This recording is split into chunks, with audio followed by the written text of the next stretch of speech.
enemy of knowledge is not ignorance, it is the illusion of knowledge.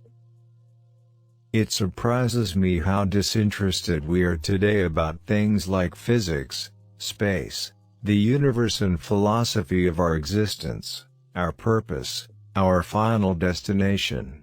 It's a crazy world out there. Be curious. I think computer viruses should count as life. I think it says something about human nature that the only form of life we have created so far is purely destructive. We've created life in our own image. We are just an advanced breed of monkeys on a minor planet of a very average star. But we can understand the universe. That makes us something very special. I have noticed that even those who assert that everything is predestined and that we can change nothing about it still look both ways before they cross the street.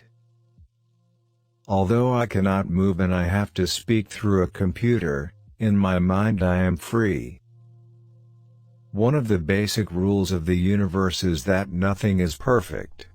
Perfection simply doesn't exist. Without imperfection, neither you nor I would exist. There is a fundamental difference between religion, which is based on authority, and science, which is based on observation and reason. Science will win because it works.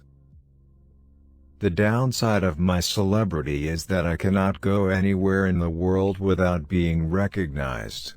It is not enough for me to wear dark sunglasses and a wig. The wheelchair gives me away. If time travel is possible, where are the tourists from the future? Not only does God play dice but He sometimes throws them where they cannot be seen. You cannot understand the glories of the universe without believing there is some supreme power behind it. I don't think the human race will survive the next 1,000 years, unless we spread into space. The thing about smart people is that they seem like crazy people to dumb people. To confine our attention to terrestrial matters would be to limit the human spirit. I regard the afterlife to be a fairy story for people that are afraid of the dark.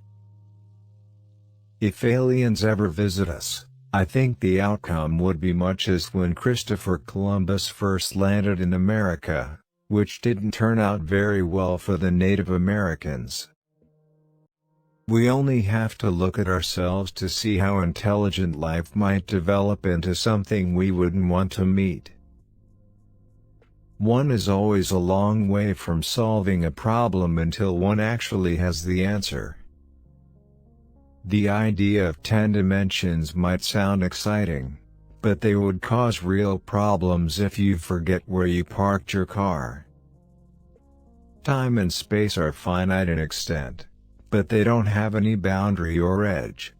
They would be like the surface of the Earth, but with 2 more dimensions. Nothing is better than reading and gaining more and more knowledge. Government works best under the glare of public scrutiny. Absent such scrutiny, abuses occur. It is not clear that intelligence has any long-term survival value. The human capacity for guilt is such that people can always find ways to blame themselves. Thus, in a sense, we are all doomed. Even if we stay away from black holes. The increase of disorder or entropy is what distinguishes the past from the future, giving a direction to time. Eternity is a long time, especially towards the end. We each exist for but a short time, and in that time explore but a small part of the whole universe. I regard the brain as a computer which will stop working when its components fail. There is no heaven or afterlife for broken-down computers. That is a fairy story for people afraid of the dark. We are in danger of destroying ourselves by our greed and stupidity. We cannot remain looking inwards at ourselves on a small and increasingly polluted and overcrowded planet. If the government is covering up knowledge of aliens, they are doing a better job of it than they do at anything else. The universe does not behave according to our preconceived ideas. It continues to surprise us. The whole history of science has been the gradual realization that events do not happen in an arbitrary manner, but that they reflect a certain underlying order, which may or may not be divinely inspired. People won't have time for you if you are always angry or complaining. What you have told us is rubbish. The world is really a flat plate supported on the back of a giant tortoise. There could be whole anti-worlds and anti-people made out of anti-particles. However, if you meet your anti-self, don't shake hands. You would both vanish in a great flash of light. However bad life may seem, there is always something you can do and succeed at. Where there's life, there's hope.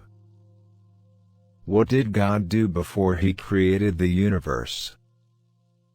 Not to take this web of dualities as a sign we are on the right track would be a bit like believing that God put fossils into the rocks in order to mislead Darwin about the evolution of life.